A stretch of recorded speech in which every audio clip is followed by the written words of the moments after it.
I've spent probably north of $400,000 on high ticket coaching programs. Coming up on the Melanin Money Show. Sometimes you might see somebody online and you just think they're cool. Oh, that person's dope. They got a high ticket offer. They got a course, but does it actually align with where you are and what you want most right now? You got to make your stuff look so good that people can't think of putting your name and scam in the same sentence. The quicker you need the result, right, the faster it'll run away from you.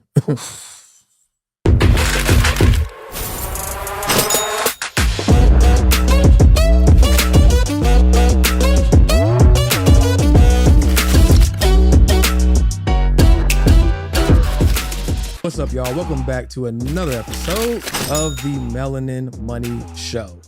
We saw the comments on our episode about scam. Y'all loved that one. Yes, y'all sir. absolutely loved that episode. And so, as we mentioned, we said we were going to keep the party going, but when we were in person, when it was a vibe. Yeah, it's a vibe right now. It's a vibe right now. It's a vibe right now. We look good.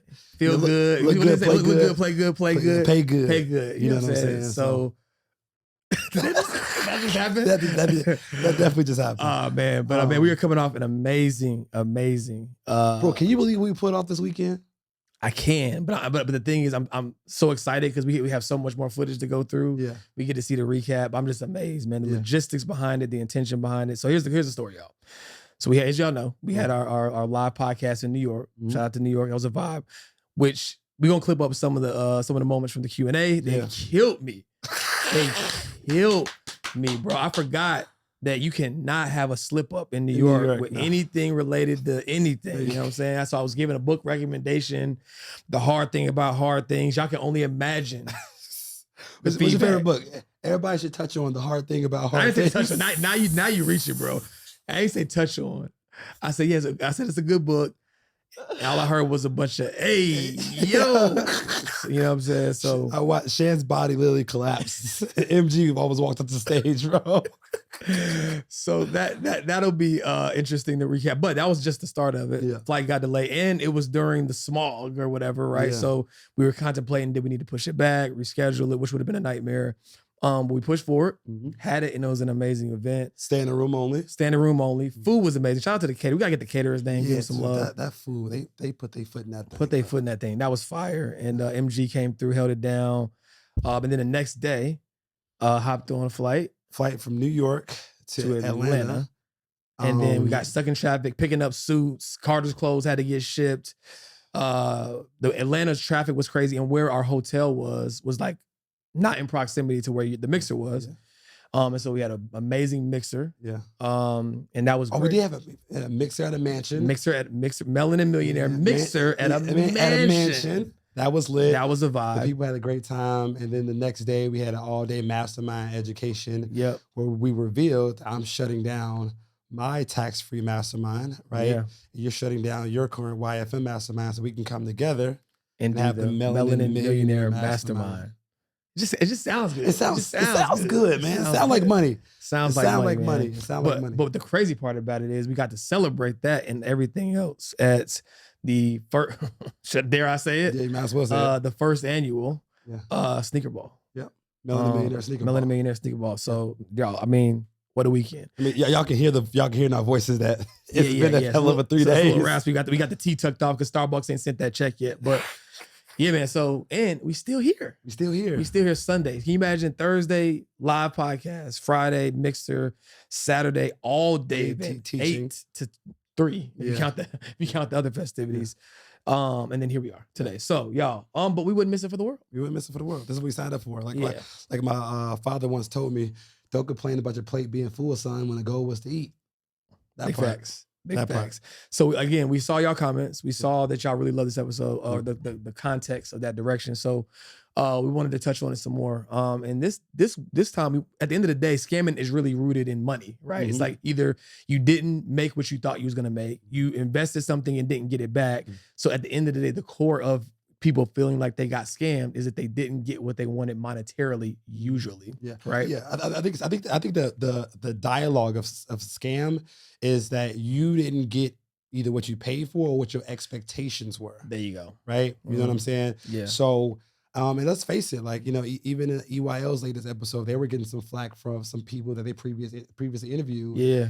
being claimed as scammers, and like it's definitely not their fault. They can't Mm-hmm. vet every single. If they vet somebody, if we interview somebody 2 years ago, Mm-hmm. and they decided to become a scammer, like Right. it's not our fault. But we're in the world where scamming is becoming more prevalent than ever Right. before. Facts. Right? Especially in this digital, Mm-hmm. decentralized education space. Facts. And the people we need to talk about it because people need to be protected. No, big facts, big facts. So one of the things that came to mind is like just the end of the spectrum, right? You got low ticket, something could be $7 a month, $99 a month, whatever, and then something that could be upwards of 20, 30, 40,000, right?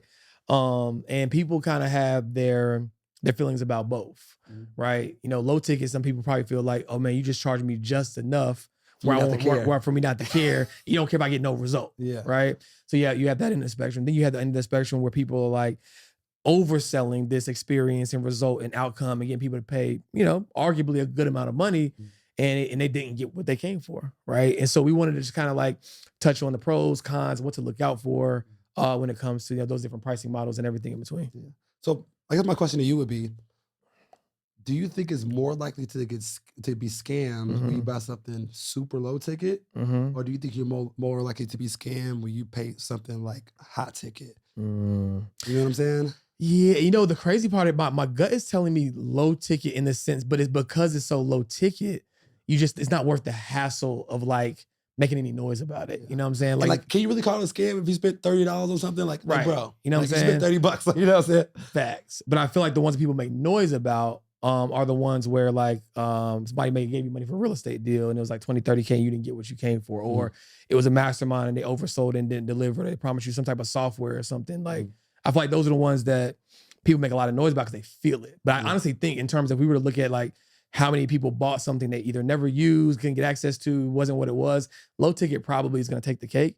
But the ones that people feel the most are the ones that had the biggest financial impact. Yeah. So I think like this because we have to, you know, protect the people at home. So I want to give you some of my experience, right? So I've bought some low. So I think it's both sides. I bought some low ticket things, and I've got amazing results, right? I bought some low ticket things. I got like I remember I bought a $30 course on how to grow your Instagram, and I got like $3,000 worth of value of that course, right? You know what I'm saying? Yeah. And I bought some high ticket, got some value from it. I think that low ticket people, I think if you buy low ticket, you got a more chance to be a scam for two reasons. One, because if you buy something low ticket and somebody charged $30 for it, they probably didn't put that much effort into it. Yeah. And then on the flip side, from a consumer standpoint, I feel like low ticket buyers also complain more. Oh, big facts. Because it's like I'm trying to invest a little bit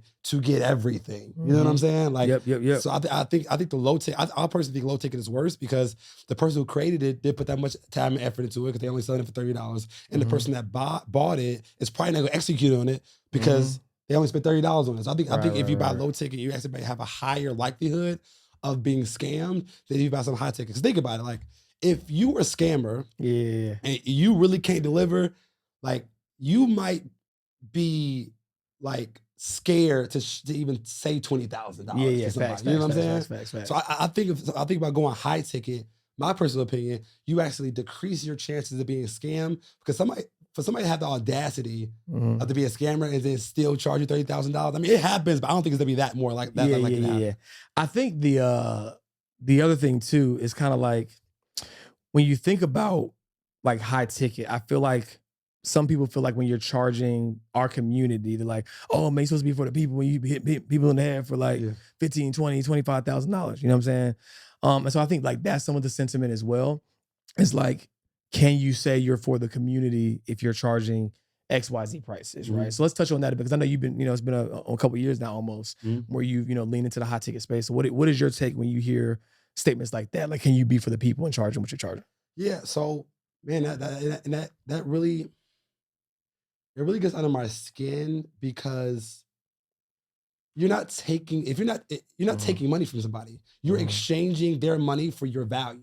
Right. So in my high ticket experience, I've spent probably north of $400,000 on high ticket coaching programs, but I've made over $3-4 million worth of with their money from that stuff and Right. information. So I truly believe in high ticket because I truly believe when people do not pay, they do not pay attention. Mhm. And like for me, part of the value of a high ticket offer Mhm. is the money I pay for it. Right. If I pay you $50,000 for something, Mhm. I am going to do everything that's in that curriculum. I'm going to attend Yeah. every event. Right. But if I pay $50 for something, I'm probably The not going to commitment show is high. up. You Yeah. know what I'm saying? So I think that you can be for the people and charge high ticket if you're getting results. Big facts. Big You know, facts. shout, Big facts. shout out to Neo Davis, who's my mentor for a minute.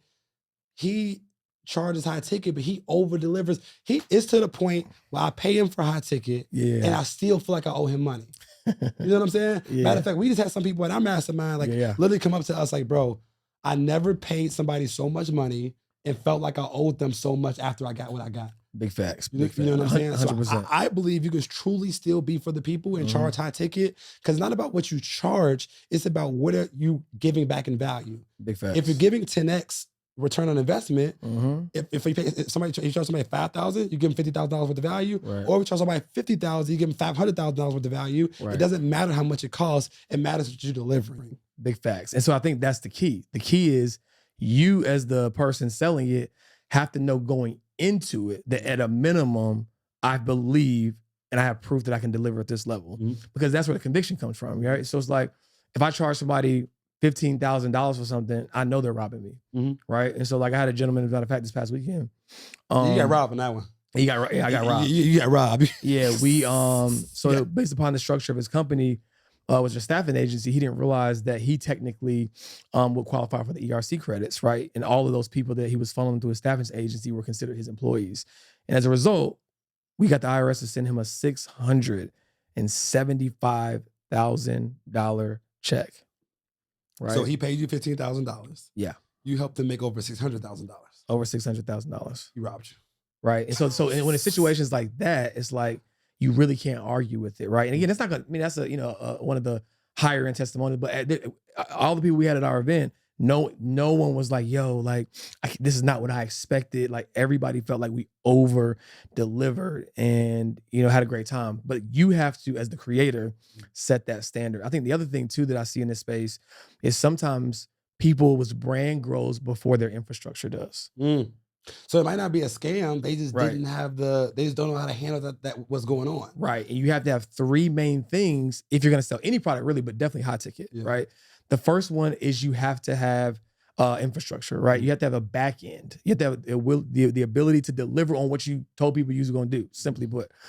The second thing you got to have is a good product, right? Because you can deliver it, but the product's not what it's supposed to be. It doesn't matter. So you got to have the product that you promised. And the last thing is you have to have distribution power. So whether you have your own audience or you're leveraging somebody else's audience, if not, you have the best product in the world, the best back end, but as you like to say, you'll be the best kept secret, right? So those are the main three things you have to have in your business. And what I've seen, I got a chance to talk to people offline who are accused of scamming. And when I dug into it, what I really realized is like, oh, you just didn't have the infrastructure. Yeah. You didn't know what you didn't know. You don't have customer support, so you don't have nobody monitoring the email when somebody said they didn't get access for a week, and now they paid you $10,000, and they ain't got their access email, so now you're a scammer. Right, you're not really a scammer, but you just didn't have the back office to supply it. Right. You know what I'm saying? So 100%. That's a big deal. And real quick, what I told him, I was like, look, bro, that's fine. But what you can't do is go down this rabbit hole of trying to get yourself out of it without just like giving the context that letting people know, like, I fucked up. You know what I'm saying? Like if you keep trying to like go and dig yourself in a hole, like then people are gonna think you're scamming versus just being like, hey, like we didn't anticipate X, Y, and Z. Because that's even happened to me on the merch side before. You know what I'm saying? Like in the pandemic, when like the ads were it was so easy to run ads. Like, I mean, you literally could throw money at Facebook. Yeah, I remember you sending me screenshots like, bro, like, yeah, we would be on a call and all the purchases are coming in on the phone. Yeah, like, it was wild. Like, well, y'all not going nowhere. Why y'all buying this merch? Yeah. But I thank you. And I had a homie who was doing it as well. And at the time, he was like doing pre-orders. And so I'm like, well, shoot, I'm like, the orders keep coming in. We ain't got, you know what I'm saying? Like, we'll get it. But because supply chain messed up during COVID, we weren't getting our raw materials fast enough. And so then people were like, oh, Melanin Money, is it really even ran by a Black-owned business and blah, blah, blah. But I got in front of it, hopped on camera. I sent a video out via email, said, hey, look, it's me. I'm the owner and I'm Black. This is what happened. We're working it all out. Everybody will receive every item. This is the timeline. If that timeline doesn't work for you, we'll refund you. Yeah. Right? Here we are. Melanin Money's still good. Yeah. Right. So you have to be willing to fall on the sword and know that it can happen to anybody. My infrastructure couldn't support it at that time. Now we're good. We got a team in LA. Everything's everything. And now we even include merch as a part of our Melanin Millionaires Club. Hey, aren't you tired of buying courses in those emotional states when you want to get a result, but then you actually don't do anything with the course? Do you know on average, the completion rate for a course is about 2%? But here's the thing, it's not entirely your fault. The problem is you buy the course, but you don't have access to the source who actually created it. See, that's why we're doing something different. With the Melanin Millionaire Club, you're not just gonna get access to courses, you'll get access to the people who created it so you can get your questions answered. Because it's not just about learning, it's about taking that information so you can start earning. So the Melanin Millionaire Club is gonna give you access to courses, but not just that, it's an entire university of information. We have financial flicks, we have hundreds of previous recordings, but more than that, y'all, we have an amazing community of people just like you who are trying to become a first generation millionaire. So like GA said, like you can survive without community, but you can't thrive without community. So this is the place you need to be, right? 100%, because here's the thing. If it was just about information, we'd all be billionaires with six packs. So that's why every single Monday, we're going to set the tone for your week with Melanin Millionaire Mondays, where our entire community is going to meet up. The energy is going to be high. We're going to set the intention for what we're going to execute on so we can move the needle forward, and Carter and I and the rest of our team can keep you accountable. So that's enough information. You see the rest in the club. All you got to do, click the link below, sign up, and start your journey to your first millionaire year. Let's get it. Let's go. Yeah. Look, melaninmoney.com/join. Tap in. I mean, you'll see the footage. You know what I'm saying? Yeah. If you want to find a way to, I'm telling you, get in that room. Get in that room. Get in that room while you can. Yeah. You know, we know we'll talk about it offline, but I think what will be dope is like with an engagement model, like we pick, and you got it that way. Oh, we got to talk about it. That's a behind the scenes podcast. Okay. Yeah, that's a behind the scenes Don't podcast. get too saucy. Don't get too saucy. Yeah, it's behind the scenes. Let's stay the course. Yeah. Yeah. And so what I also think is important is that we have to not let people run away with the scamming narrative, because we can't afford to do as a people, as a culture, is have people give up on this whole digital learning model, because what we do know is that the school system has failed us in trying to teach us what we actually need to know, and people have stepped up to give us that gap in education that we need. So we can't let the scamming narrative run so far to where people think everybody's a scam, and now nobody's learning anymore. So what I think we should talk about is what can people do to avoid getting scammed. So because it does fall on the consumer. Yeah, 100%. It's definitely not just on the creator. It definitely is balanced on the consumer. It's definitely on the consumer. So what can the consumer do to protect themselves from getting scammed so that they can still keep learning but not have the fear of getting scammed? Yeah. And I have a few things I think is important. Yeah, me too. Like, I don't buy something high ticket from somebody if I haven't bought something low ticket from them. That's good. Right? That's good. Because my thing is this: if I buy your $40 ebook and it's bad, then I know your $40,000 offer is going to also be bad. My uncle has a quote for that. He gave it to me when it came to women, but it applies. He said, the sun shines brightest early in the morning. He's like, son, she ain't no good now. She ain't gonna be good later. He said, listen, it ain't bright right now. You think it's gonna get sunnier? So now I agree wholeheartedly. That's genius. Simple way to put it though. If you buy their low ticket and it's trash, why on God's green earth would you think that their high ticket's gonna be good? Yeah. So like for me, when I buy some high ticket, and I would use Neo again, for example, I bought his $30 ebook. Now, first, I got to watch them for free on the podcast, ran the play, made some money, bought his $30 product, made some money, bought a $3,000, and then I made my way up to high ticket. Right. So what people can do is, if you see somebody that you want to invest in, don't go buy their most expensive thing first. Right. Go buy their cheapest thing, because best believe if they can't give you results on the cheap thing, they're not going to be able to give you the results on the expensive thing. Right. So what you need to do is test that first and work your way up their ladder so you can lessen your chances of getting scammed. Facts. Nah, I mean, that's genius, right? And then even people like us and many other people at this point with content creation, if you're not getting value from their free content, then don't buy none at all. Don't buy none at all, right? You know what I'm saying? So if y'all are getting value from the Melanin Money Show, you haven't joined the club yet. Join the club, right? Yeah. If you're not, then I don't know what you're watching. You know what I'm saying? But yeah, that's really good. Another thing you can do to kind of prevent yourself from being scammed, I think it's very simple. I think it's just asking the right questions, right? But before that, actually, I want to give this one. I would say never buy something when you're in the middle of a fire drill. Oftentimes people are like looking for something to solve their problem, like they're like the house is burning down and they're hoping that this is going to be the thing that like saves their life. And that just typically isn't a situation that you should be buying products in, right? Like you need, now I know you might be behind the 8 ball, you might have a lot going on, but you can't expect like a massive result when you're just in survival mode and expect that something's going to be transformative. Like you got to at least like be in a space, in the right mental headspace to receive the information, right? Because if you're in survival mode, you're not even going to get the most out of the ebook. You're not going to get the most out of the course, right? So not saying that you can't buy it during that time period, but I don't think it's fair to say that it worked or it got you what you wanted and you're in survival. You're trying to pay your rent and you buy this trading course, then the first trade goes bad, and then now he's just yeah. The quicker you need the result, right, the faster it'll run away from you. You know what I'm saying? That's good. Say that again. I went over some people's head like luggage. You know what I'm saying? C3B. The quicker, because it's one, single digit, said flight seats only. But if you know, you know. That nigga said 3B. Oh man, but man, the quicker you need the result, the faster it'll run away from you guys. So it's like you have to understand that, like, don't operate from a place of like scarcity. Don't operate from a place of lack. And again, I understand. Saying that you might feel like that's coming from a place of privilege. It's like, well, you're not in that position, so you can say that. All I'm saying is manage your expectations if that's the season that you're in when you buy the product. That's all I'm saying. Okay. I think the next thing is, before you buy it, if you can, ask somebody else who bought it their experience. Right. Before I join any high ticket mastermind, right, I find somebody in the program and say, hey, bro, give me your honest opinion on how the program went for you. Did you learn anything? Did you get your? Did you at least get your initial investment back? Right. Because I know myself more than most people. I'm probably gonna execute more than you. More than most people. So if you got some results, I'm gonna get all the results. You know what I'm saying? So I think if you could find somebody to ask inside the program, how is it? That will lessen your chances of getting getting scammed, because you can get it's hard to read the label from inside the jar, so you can actually get in the room, test it out, and then get out. Like don't go about if you don't know anybody in it. If you can't find anybody in it, it's probably not that many people in it. Which is a red flag. Right. It's like going to a restaurant and it's middle of the day on a Saturday and ain't nobody eating brunch. Yeah, like, I probably wouldn't sit down. Is the food good? Yeah. Probably not. Yeah. Right.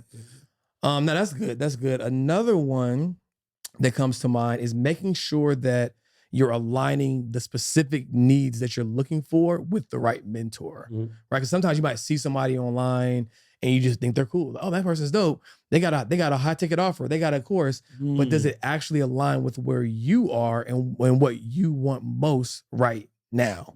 Right. So you need to don't just learn to learn, right? Don't learn because your homie's in the room. Your homie might have a different outcome or a different thing that he's looking for. So do your due diligence. Okay, what is this mastermind about? What is this course about? And based upon what I need right now, does it make sense? Like when we were at the live podcast event, old buddy was like, what books are y'all reading? And Donnie was like, well, that's not a good question, right? Like, what do you want most right now, right? And so you got to ask yourself that, because the book might be not what you need, but it's because you didn't ask the right questions, right? So make sure that whatever you're joining, whatever you're buying, it aligns with what you need most right now. Absolutely. And man, again, my biggest thing is that I know this online education world helps people. Big facts. I know it helps people. And what I don't want is people getting so jaded, man, that they end up missing out on this wave. Yeah. Because what I do know is that the right program is better than school. Can be better than facts, school. Right? Facts. You know, what school, you gonna pay $15,000 in 4 months and make $675 back just from information you didn't know. Yeah, exactly, man. So I think it's our job as creators to protect the industry. It's our job as consumers as well to do our due diligence to protect the industry as well, because although there are scammers, it is way more people doing good than people doing bad in this space. And if we all can take our responsible role in this journey to better the world with information, I think that we're all going to end up in a better place, man. 100%. Because what I've been running with for the past, I would say about 6 weeks, is this idea of my goal is to shatter the limiting beliefs, right, of those who don't understand while bridging the gap between the people who are oversimplifying what it takes to succeed, right? And the only thing that's missing is context, right? And that's what our show is all about. And so like the reason why when I do my individual show that airs on Friday, I always tell them like, yo, bro, I just got this shit. It's 11 o'clock at night. I just put Legend down. It's because I want y'all to know, like, I'm still showing up. I'm not missing it regardless. You know, not that like I have a full production team like this. Every day, every day, and it's easy. And like we fly in peach, like it's hard sometimes. You know what I'm saying? It's worth it, but it's not easy. And so as long as I can provide that context to say, hey, look, it's not easy. It's gonna require work. It's gonna require money, but it can be done, and you can do it too. I think that's where we can start to see people like start to have the belief that it's possible. Because I think it happens is they see the 100K days or 6-figure months or the 10K days or whatever, and they're like, they literally start to get down on themselves when they don't realize we got teams, we got people behind it. It wasn't always like that, right? It was a time when every other week, me and Carter just sharing, I'm creating SOP that he can rob and duplicate. That's what R&D stands for, if y'all didn't know. Not research and development. But I'm creating our SOP or something he can use, I can use, and then incrementally we grew our teams. He had an email marketing person that was great, then I hired her, right? And then vice versa. I had an amazing operations person, and then he hired her, right? And now because we've come together in a more full-scale capacity, now our teams are basically almost all combined, right? And so don't compare yourself to what other people see. Understand what's happening behind the scenes. Because once you have that context, like, okay, cool, I can do this, and this is what I need to focus on, but it is possible, and I don't need to discount myself or discount them because my limiting beliefs don't allow me to understand how they made it possible for them as well. Absolutely, man. Absolutely. Yeah. And I think this is good, man, because it hits both sides. Like, as consumers, I think we have to give the creators grace to understand that operating at this capacity is not easy. Right. So before you call somebody a scammer, they might just not have it all together. Right. So just be a little bit graceful in that process, especially at the beginning, and see if they're actually a good person. Because people, we're not perfect. We make mistakes. We're humans at the end of the day. Humans first. Yeah, human first. Don't just call somebody a scammer because they got something wrong. They just didn't have it. But I think also as creators, I believe in, sell something before you're ready, but not before it's good. You know what I'm saying? Right. So make sure whatever you're selling is good so that people don't have to have so much grace. You know what I'm saying? And you're not, trying to, fix things in the middle of it. So I think that balance, and I think over time, the thing I love about the thing I do love about this scamming nature is that it is going to weed some people out. Oh, big fact. And it makes people step up. Like, when we had our mastermind event, where we spent $80,000, $90,000 on a party for our mentees, right? Because it's scamming nature. We want to separate ourselves so much that the word scam can't even be thoughts. Can't even be like, are you serious right now? Like, you know what I'm saying? Like it's gonna make people step up to like, hey man, like if you don't want to be seen as a scammer, you got to make your stuff look so good that people can't think of putting your name and scam in the same sentence. And that's what that's what I think it's going to do for a lot of people in the industry. Yeah, we'll leave you with this quote, guys. Like, and this is more so to the creators, because I don't want it to ever feel like, like we're just like getting down on the creators. Like, y'all got to be perfect, like you said. It's like you can live in the house while it's being renovated, right? The key is you just need to be honest about that. But the beautiful part about that is people like to be invited into the journey so they can feel like they're a part of that evolution. They don't want you to feel like you have it all figured out, because what it does is it creates more disconnect between you and them, because they feel like you're perfect and they're so far off the spectrum. The more you can show your humanity, like, hey, look, this is where I'm going. This is where we are. Like me, we weren't throwing these types of events 2 years ago. You know what I'm saying? Like your mastermind event, taking people bowling. You know what I'm saying? It's an evolution. And so like the more that as creators, we can be transparent and vulnerable about the fact that, hey, we're building this mansion. Right now we have the foundation, the rooms, the drywall's up. We ain't got no furniture in the bonus room yet. Yeah. We eventually gonna add that pool. Yeah. Right. And then people were like, man, I remember when you said you was gonna add that. People like to be invited into that journey. So I think that can mitigate scamming as well, or the accusation of it, if you let people know where you actually are versus overselling where you are. And the people get in the house like, damn, bro, you ain't really got furniture for real, bro. You know what I'm saying? Ain't nothing in this refrigerator. It's real light bites for real. You know what I'm saying? Let people know where you are. Don't oversell, and invite people into the evolution of where you're going. I like it. Cool. Well, guys, we hope this was helpful. Thank you for tuning in. As you know, if you guys could please like, subscribe, leave a comment, share it with 3 people that you think would find love in this episode. For my loyal Apple Podcasts and Spotify listeners, make sure you subscribe, and we'll see you next time. See you next time. Peace. Peace.